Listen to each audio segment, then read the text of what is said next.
of 5 children born to Richard and Emma Lewis, who grew up in Mississippi, one in Louisville, my mom, my dad in Meridian, who fell in love at Offutt Air Force Base in Omaha, Nebraska, who went dancing one night to I Found My Thrill on Blueberry Hill, found a thrill, got pregnant, conceived me, I'm a preconceived notion, and then got married a month before I was born and had me. Thank God that they decided to keep me, because then I was lucky to have 4 siblings to come after me and 1 half-brother ahead of me, and 2 parents who, though were imperfect, were fierce lovers. My very first fierce lovers. So I'm going to be talking over the weekend about this book I wrote that turned out to be more memoir than I thought it was going to be, but the lessons that I learned at their feet, in their arms, in crisis times, in funky times, in crazy times, in my family and in the world and in the church, that I think helped me to find a religion that I can deeply believe in. And that religion is love. I mean, just to paraphrase my rabbi, Jesus, love is the only way, the only truth, and the only life. And no one will come to God, the Father, Mother, they, without love. So let me tell you a little bit about what gets me to this place, to write a book called Fierce Love. This subtitle is so mouthy, but let me say it slowly. Fierce love, a bold path to ferocious courage and rule-breaking kindness that can heal the world. I have found this love in relationship to my siblings and my mom and dad, to my beautiful husband, John, to my amazing church community, and to you. It is everywhere. You all know what it feels like, what it tastes like, what it looks like. So I wrote a book in nine chapters. The first section of the book about loving yourself. The second section of the book about loving your posse, your people, your folks. And the third section about loving the world. And tonight I'm going to talk a little bit about loving yourself. So, good girls don't get taught to love themselves. Good girls get taught to be sacrificial, to cook the Thanksgiving dinner and wash the dishes, and put the dishes away, and put their little brothers to sleep, and wake up the next morning and cook for all the people in the house. Good girls are taught that to think about yourself is narcissistic, to think about yourself as selfish, and that the very best way for you to show that you are godly is to just put it all out there and empty yourself. And when you empty yourself, when you're fully depleted, when you're absolutely butt-ass dragging, tired, you better not have sex. Because girls are taught that too. Come on, somebody. Every date when I started dating that I went on, my mommy would put a $5 bill in my hand to make sure that I could get home if the man got crazy, and she'd kiss me on both of my cheeks and say, "Now, baby, don't forget to keep your panties up and your dress down." Because that was the most important rule in the Bible for the girls, was to make sure that you were a virgin. Does anybody know what I'm talking about? All right. My mom and dad just gave me what they got. They introduced me to the God that they learned about, the one that they loved, the one that they were given by their parents, which was the one given to their parents by their parents, which was the one given to their parents by the people who enslaved them, which was the one that was more about staying tucked in and good and tight and wrapped up, as opposed to liberation and free. That's the God I got. I got the God of the no, or the don't no more. That's what I really love to say. The God of the don't no more. Don't drink no more, don't smoke no more, don't have sex no more, don't cuss no more, right? Don't gamble no more, but don't no more God. And it's understandable, really, when you think about it, because my mom's mom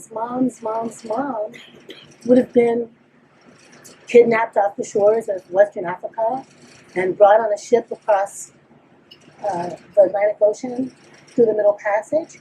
And whatever it is that was the Western African spirituality, whatever it was that was working inside their lives to make them survive, got kind of syncretized with a kind of Christianity. And some of it was about freedom, but a lot of it was about staying alive, staying safe. That's all it was. And so we passed that down, right? We pass it down. So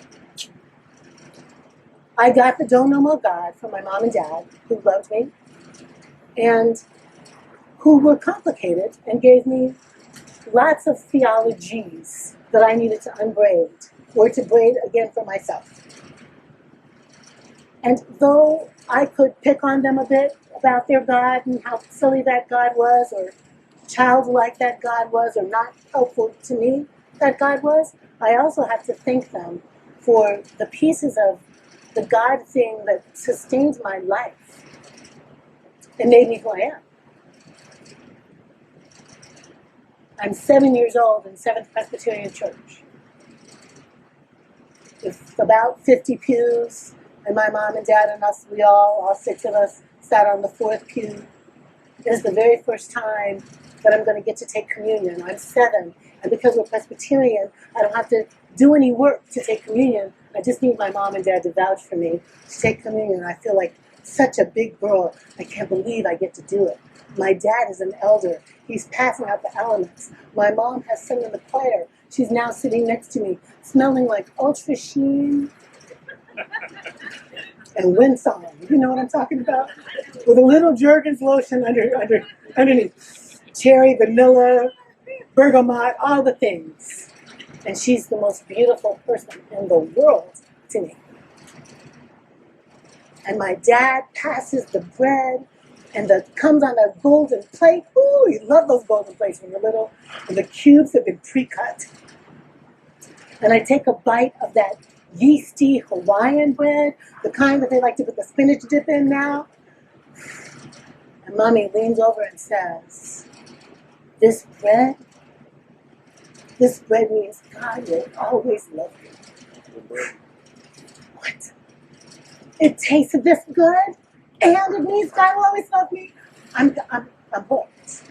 I'm falling in love with God. I always liked those little miniatures. My grandmother had a house full of miniature cows and cats and dogs and all kinds of little things you couldn't touch.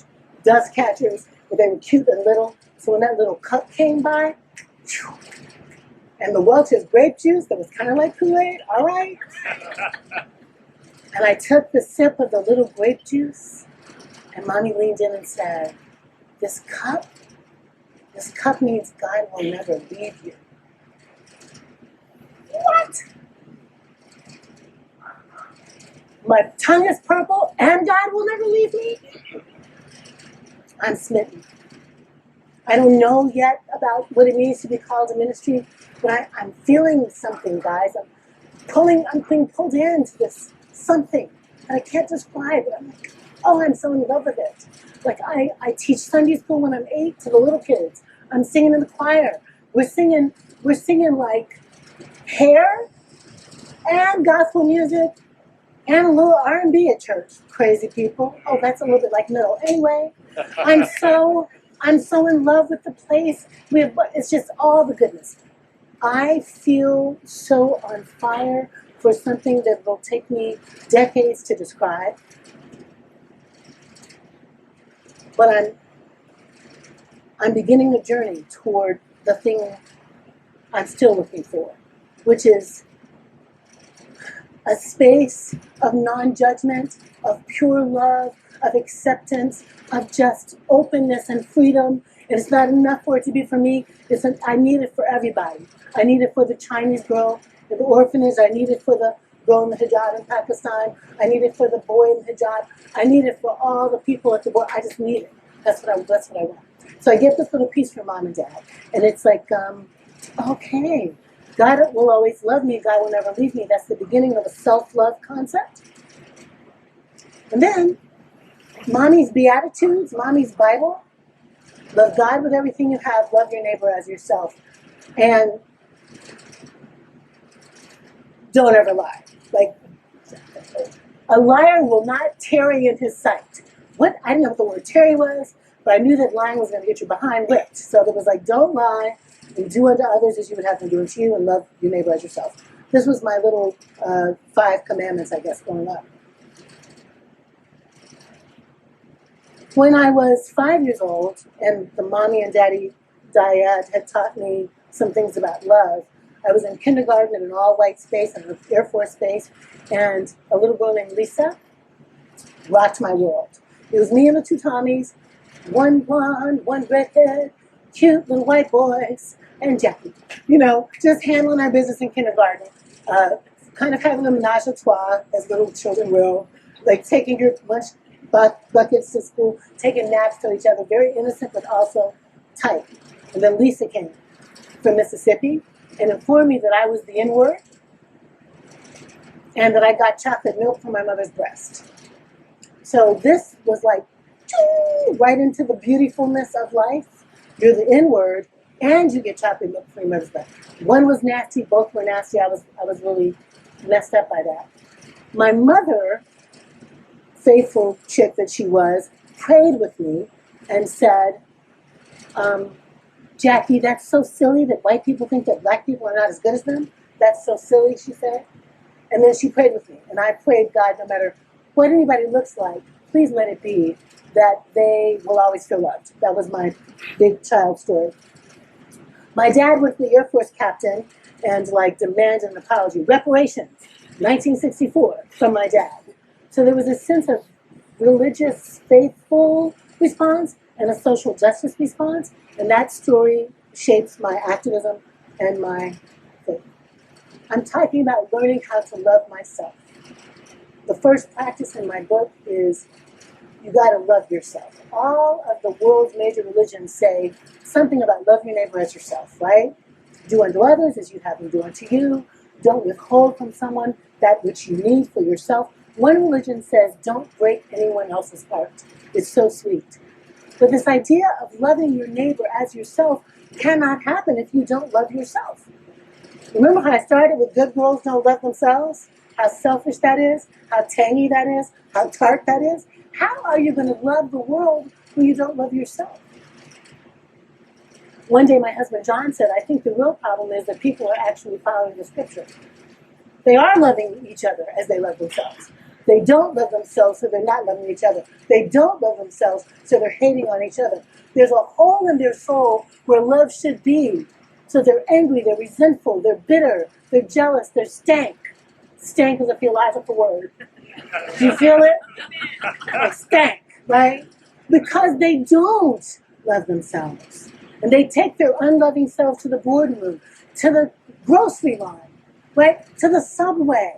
And any opportunity to shit on somebody, I just thought I'd let you know that good girls can say shit. Any opportunity to mess on somebody, to hurt somebody, to foul up somebody else's day, they'll do because they do not love themselves. Practice 1, we have to love ourselves unconditionally. As difficult as it is, as sometimes impossible as it might be, how do we put ourselves on a path to look into our stories and find some remembrance, some opportunity? Remember when? Communion. God loves you. We'll never leave you. Racism is silly. Let's pray for everybody. Let's go demand. There are things in our lives that if we just open them up and look at these stories deeply, we'll find a reason that proof texts how absolutely badass, fantastic, made in the image of God we are. And that it actually mocks God not to love what God made. We have to love ourselves unconditionally. And the second thing that I work on this book is about telling the truth, because the truth will actually set us free.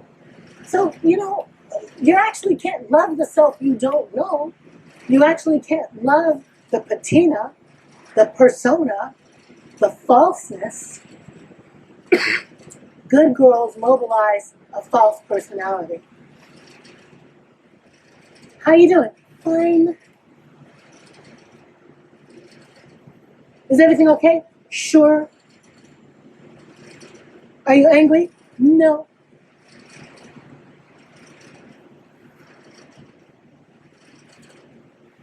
Do you feel lust? Absolutely not.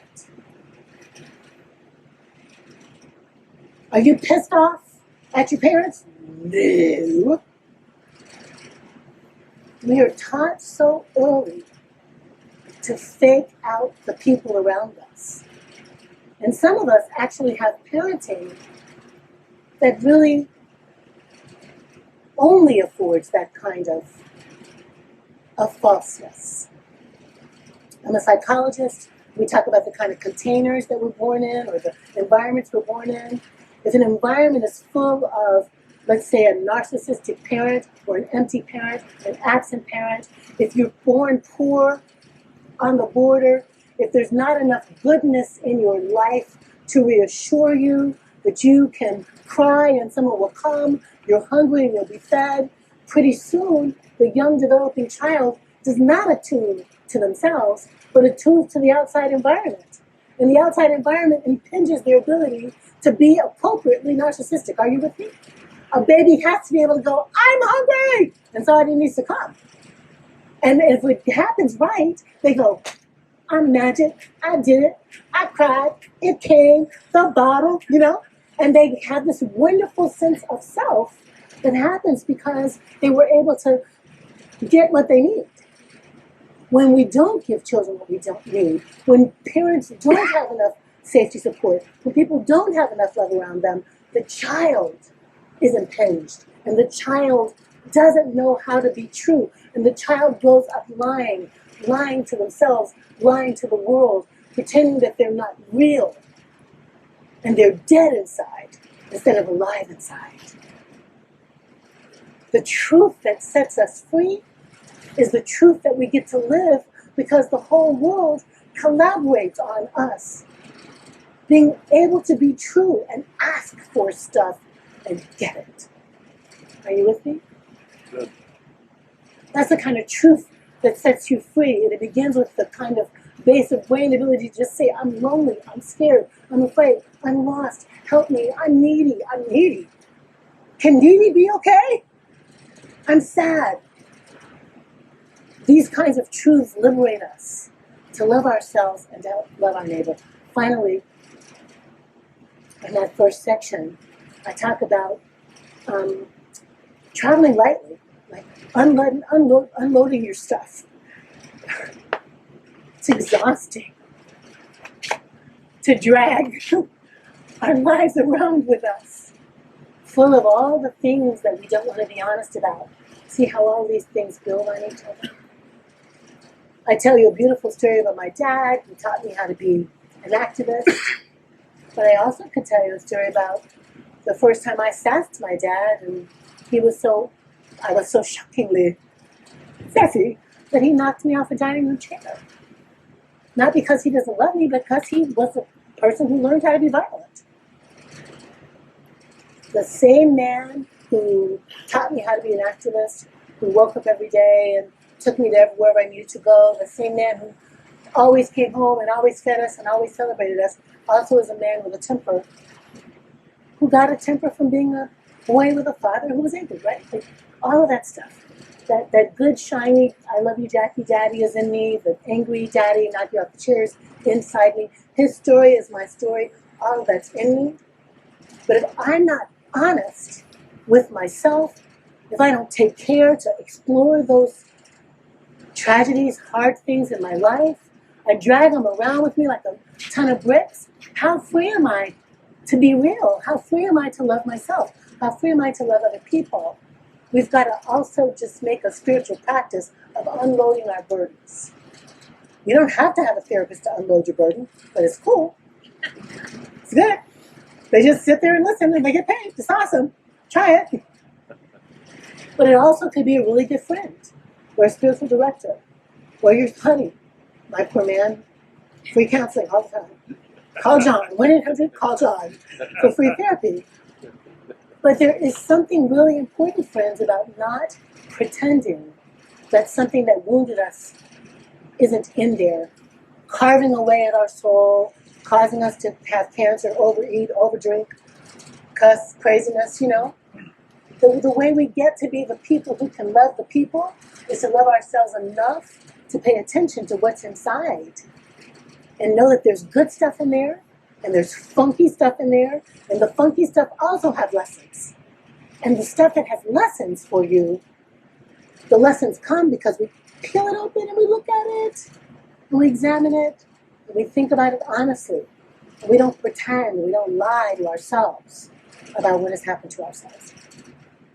So the first part of these 9 steps towards fierce love is to love yourself unconditionally, which means telling the truth all the time, to yourself and to others. And it also means unloading your burden, because you take time to take your trunk load of stuff, try to get it down to a suitcase, maybe to a backpack, pretty soon it's a fanny pack, pretty soon it's a skinny purse.